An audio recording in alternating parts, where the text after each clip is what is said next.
need all the friends you can get, I'm telling you. I'm gonna buy me a dog.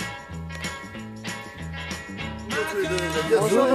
Bah oui, on est Bien content de les vous mardis, vous êtes voir. contents. Bah oui, et puis en plus, la journée commence bien. On va parler d'une association et saluer le travail étonnant qu'elle fait auprès des enfants diabétiques. En formant des chiens, en fait, qui surveillent, qui accompagnent les enfants, c'est ça? Ce sont des auxiliaires de vie vraiment au quotidien de ces enfants. Il faut savoir qu'en France, il y a 20 000 enfants qui souffrent de diabète de type 1.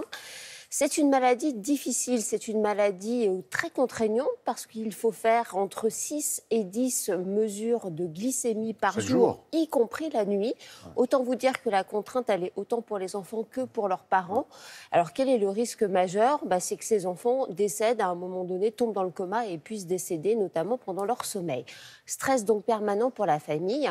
Et le papa d'un petit garçon qui s'appelle Théovic a découvert qu'il existe aux États-Unis, au Canada et en Allemagne des chiens pour ces enfants diabétiques. Ces chiens, ils sont capables, ils sont dressés pour reconnaître l'odeur que sécrète une personne juste avant de faire une crise d'hypo ou d'hyperglycémie. Alors il s'est dit, c'est quand même dommage que ça n'existe pas en France. Il a créé cette association Acadia pour former des chiens. Nous avons assisté à un stage de remise de 6 chiens qui ont été remis à des enfants bénéficiaires. Alors, il faut apprendre les gestes pour les enfants. Bien sûr. Je vous propose de découvrir le travail qui est fait parce que, franchement, c'est une association que j'adore, qui est formidable.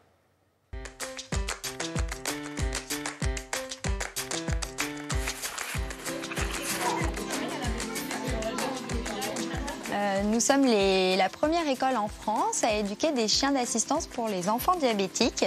On a remis donc les 3 premiers chiens en France l'année dernière et cette année, on est heureux de remettre les 6 futurs chiens aux enfants.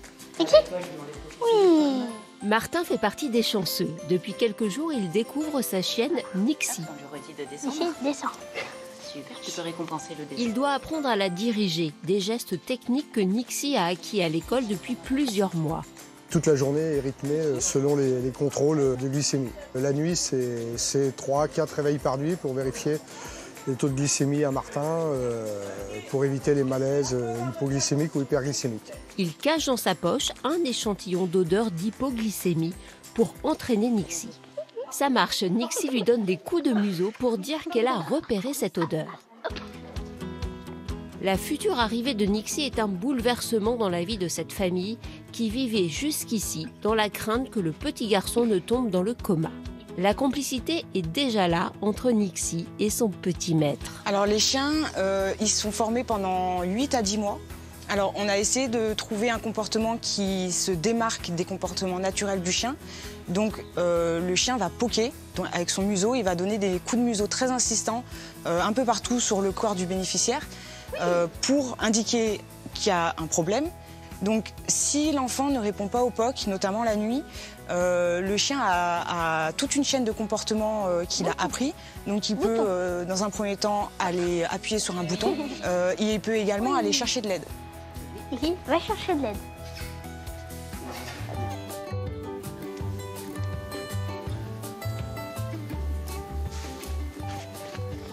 Alors, Madame, vous m'entendez? on récompense toujours le chien quand on arrive en intervention pour associer l'arrivée des pompiers avec quelque chose de positif pour le chien. C'est toujours rassurant de faire un exercice parce qu'au moins on sait comment ça se passe, parce que quand on fait un malaise on n'est pas conscient, alors que là on est quand même conscient, on fait semblant.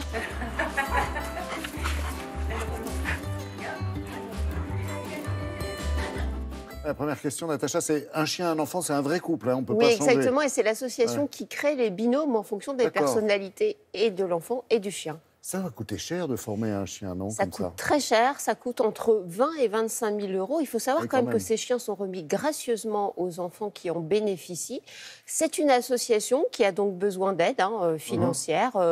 Les particuliers, les entreprises, tout le monde peut les soutenir. L'association s'appelle Acadia. Franchement, leur travail est génial. C'est marqué. Mais d'où ils viennent ces chiens d'ailleurs? Et alors, voilà, leur spécificité, c'est qu'ils essaient, dans la mesure du possible, de travailler avec des chiens de refuge. Là, par exemple, sur les 6 chiens remis dans cette session, qui est la 2e session de formation, eh bien, la moitié d'entre eux sont des chiens qui ont été abandonnés, qui viennent d'un refuge. Donc, franchement, c'est formidable.